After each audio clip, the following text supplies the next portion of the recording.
Today we're going to be talking about the idol of comfort. This is a biggie for me. This is something I very easily fall into, and 2020 pointed that out to me loud and clear. Hey, it's Albee Swenson, wife, mother, worrier, overthinker, type A, holding on to God and His promises to get me through the day. Thanks for joining me to explore everyday issues from a biblical perspective so we can all know and love God more.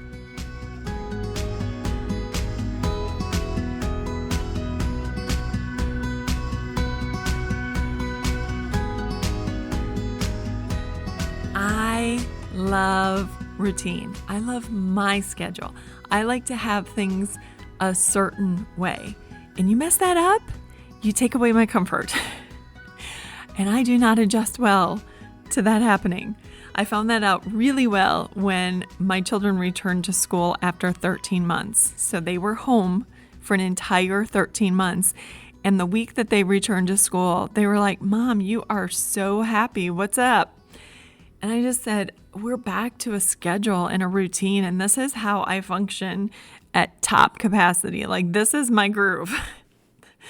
I love this. And for 13 months, I have not had this. But it's not just me. Listen, the Israelites were slaves in Egypt. I mean, they were beaten and they were worked really, really hard. And when God brought them out of Egypt in miraculous form, they get into the desert and they complain. They said, "If only we had died by the Lord's hand in the land of Egypt. There we sat by pots of meat and ate our fill of bread. But you have brought us into this desert to starve this whole assembly to death." And I think I can kind of get it. I mean, I don't want to be that person, but I think I get it. They got out in the desert and all they could think about is that food, that really, really good food. Now let's face it, a better option would have been for them to just pray for food. Like, "We're really hungry right now, Lord, and you've done so many great things for us, and we remember that. And it hasn't been that long since you parted the Red Sea, and we crossed over in dry ground, and our enemies, they died in the sea behind us. So we know you can do all kinds of super awesome things. And we remember the Passover when you killed the Egyptian boys, but not our sons. So I'm pretty sure you can provide for me here in the desert. So I'd love a little food." But in truth, I'm more like the Israelites than I want to admit. All too often, I can only concentrate on what I'm missing and only think about the ways my life isn't as comfortable as I want it to be. Psalm 106 just kind of zeroes in on this. It talks about how God saved the people and destroyed their enemies. And then it says they soon forgot what He had done and did not wait for His counsel. In the desert, they gave in to their craving. And in the wasteland, they put God to the test. Comfort can be an idol to us. It can keep us from a good, strong relationship with God. If we're seeking the comfort of the world, if we're seeking the things of this world, we are going to be very often opposing God. Now, we're going to talk about this in a couple of ways. First of all, comfort can be an idol when we don't want and we grumble about change. And that's what I'm talking about right now. Change is a huge part of life. Let's just look at life. Life is full of constant change. Now, if you live in Florida, in Arizona, or Texas, maybe you don't see as much change with the scenery in the seasons. But where I'm living in Minnesota, we have a pretty constant reminder that change is part of life because our seasons are dramatically different. So every 3 to 4 months, our weather changes. What we see outside changes. If you have children, you watch them grow. They don't stay the same. They go through all these stages and they're constantly changing. Very few of us stay in the same job for a lifetime. Usually we start at a place and we are maybe there a couple of years and then move on to another job. And then after a certain amount of time, we move on. We redecorate our houses. We keep up our homes. We do maintenance on our yard. We even look forward to the change in seasons like we look forward to our retirement. We look ahead to change, and we see that as good. But on the same token, we resist change, especially when it's not our idea. Have you ever gone through a health crisis of any sort? I remember several years ago now, my dad had a heart attack, and that was just a huge eye-opener for all of us, and the constant mantra was, listen, exercise, eat better, exercise, eat better. You got to really, get into this healthier lifestyle. Yeah, we don't want to. A lot of times we like the stuff we eat. We don't want to work. We don't want to work out for a half an hour. We don't want to raise that heart rate. We want to just chill out in our chairs. Anytime you have a change, like your car breaks down or you get a new computer, you upgrade your cell phone. Oh, the upgrade may be great, but the hassle, ugh. How many of us even sit in the same pew when we go to church, right? We sit the same place every week. You might even get there early to make sure that you do. But change is an unavoidable part of life. And as we age that, boy, it becomes so apparent, doesn't it? Rather than grumble every time we go through changes, we could just ask God to help us serve well now. Help us to adjust. That's been one of my secrets. Every time there is a major transition, whether it's going into the summer and my kids returning home for the summer, or them going back to school, or whatever this major change is, if one of our kids starts driving or goes to college or whatever the major change, I am praying, Lord, help us through this transition. I know that I don't necessarily transition well. So I pray and ask God to help me because I want to glorify Him. I don't want to grumble and I don't want to get stuck in what was. I don't want to be living my whole life in the good old days. Those were the good old days. No. Make today good, right? Don't get stuck back there. But I think a far more serious way that comfort becomes our idol is our insistence that we deserve a certain level of comfort, or our desire, especially in America, to live a life of leisure. We could give more money to church. We could support missions. We could give more to that ministry, but let's face it, we like the fine things in life. We could use our hours to serve God, but we like our life of leisure. We could use our talents at church, but what's in it for us? I saw this in myself for sure during 2020. It was the first time in a long time that our church kind of shut for a certain amount of time, and then a whole bunch of things that we usually do just didn't happen. And I suddenly was working on my house, my yard, my. And the more I did that, the less I wanted to do anything else. The more involved I got in redoing my house, redoing my yard. And I get that there are seasons of life. And let's face it, I mean, it was a tremendous blessing that God gave us to actually catch up with some things in our house and in our yard that we hadn't taken the time to do for a long time. So, I mean, it was a huge blessing. But the light bulb finally came on, for me. And I was like, man, I've got to get back to ministry. What actually matters in life? I have a dear friend that I've been doing ministry with for a while, and she had one of her best friends was diagnosed and then within a few months died in 2020 of cancer. And she likes to ask the question, just as conversations come up and we're discussing things, she likes to ask, if you had 6 months to live, what would really matter? And man, does that put things in perspective. I don't know if you've ever read the autobiography of George Mueller, but it was life-changing for me. By all of our American standards, this guy is totally crazy. I mean, nobody really lives the way George Mueller lived. The man lived totally on faith, and he lived by the principles of the Bible. And I mean, he just depended on God for every single thing to do this amazing and incredible ministry. He actually trained to be a pastor, and then he noticed that there were orphans all over the streets, and he thought, this is crazy. I have to do something. So he prayed and he said, God, I'll open an orphanage, but I need a house. I need some furniture. I need people to work for me. I need food for these orphans. I mean, just a little prayer, right? And God, one by one, just started providing for him.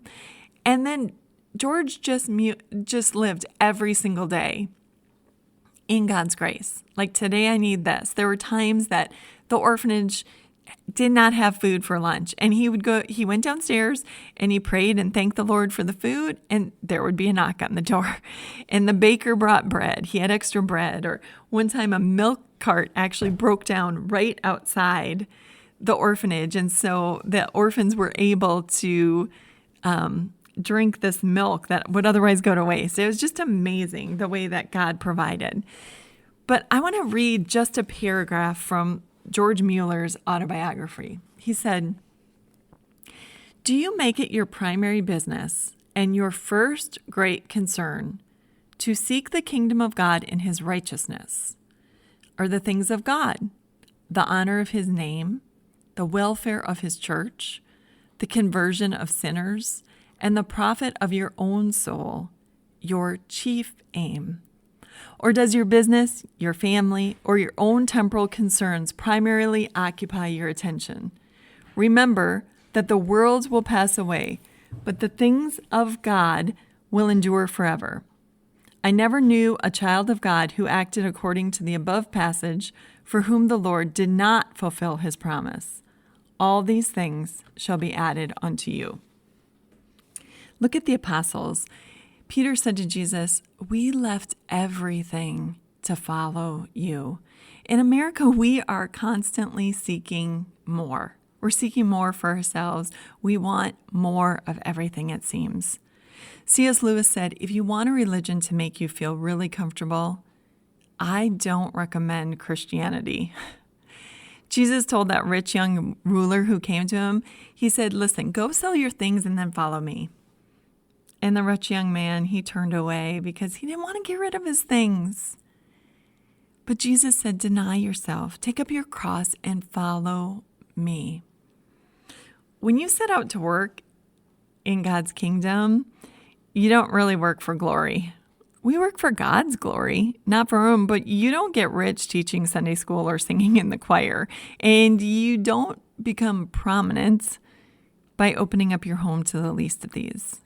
In fact, you probably invite hardship. But we're doing it for a greater good. We're doing it to bring people to God's eternal kingdom. Whatever earthly troubles we maybe invite for the sake of God and his kingdom, they pale significantly to what we have waiting for us in heaven. When it came to this passage, as a matter of fact, the People's Bible, Book of Matthew, had this to say: "Dear Christian, if your primary concern is to save this life, to get the most out of this life in pleasure and satisfaction and enjoyment, you will end up losing everything. But if you lose your life for Jesus' sake, if you dedicate all to him, follow his guidance, and obey his instructions implicitly, you will live a meaningful and God-pleasing life in this world and enjoy all the blessings of everlasting life in heaven." I get the free Voice of the Martyrs newsletter, and it tells me what's happening with Christians who are being persecuted all over the globe. And one month an article came, and the headline was, "It's better to lose my life than waste it." I think I am prone to wasting a lot of time. I can scroll through social media like nobody's business. I can hang out on Netflix. I can do all kinds of things to waste all kinds of life and time in just being comfortable, in just being lazy. And I think we have to ask ourselves if we want to be rooted in the world, or if we want to firmly establish ourselves in God and his plan for our life, whatever that might be. This is what I know this world isn't it. It's not the end all be all. So what should we do? I think it comes down to staying vigilant, because I think one of Satan's chief aims is to make us think that this is it. Like, we better work really hard to be comfortable here, because this is it. We only live one life. So we really, really need to just hang out here. And he doesn't want us to be vigilant in prayer or tell that person about Jesus or to make that a priority, because he wants us to keep putting it off. He wants us to put off our prayer life. He wants us to put off talking to people about God.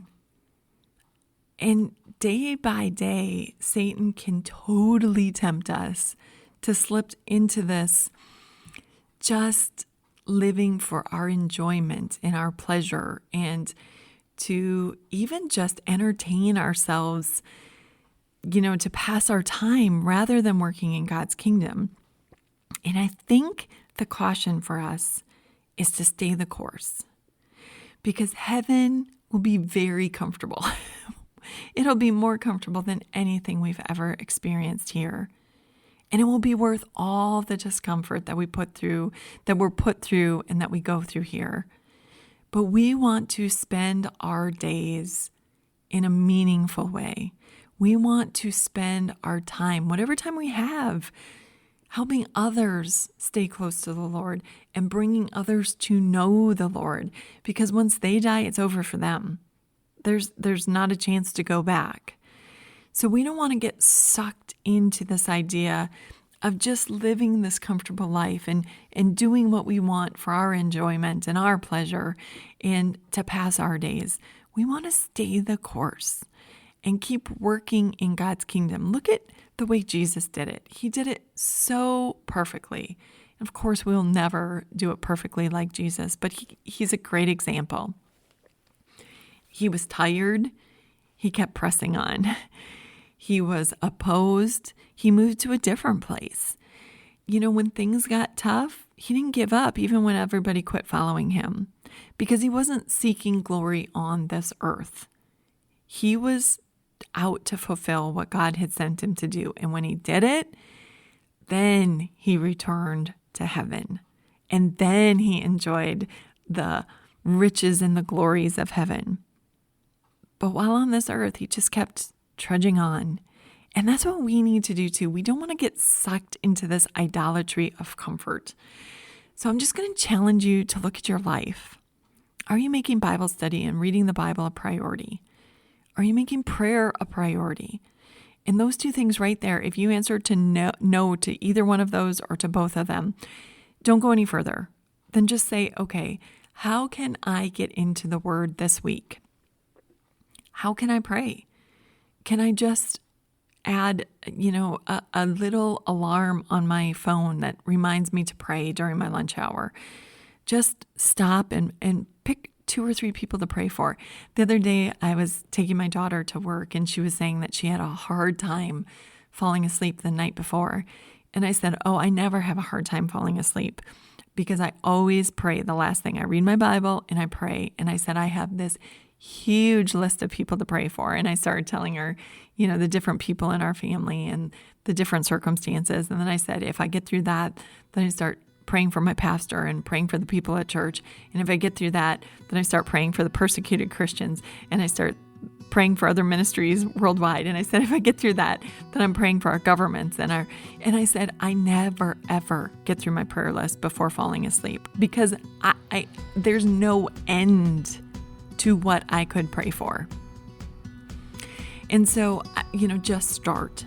just start praying, and just start reading in the Bible.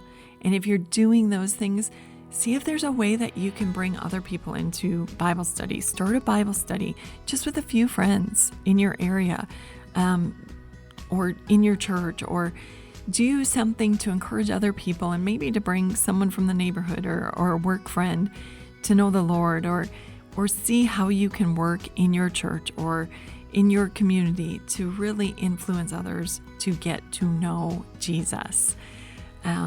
Just don't forget that this isn't what we're living for. We're not living for the here and now. We are living for an eternity with God in heaven. And in the meantime, God has gifted us with each day, and we want to use those to work in His kingdom for His glory. This has been Little Things, because in God's kingdom, the little things are the big things. Thank you for your prayers. They really keep us going here at Time of Grace as we continue to share the good news about Jesus.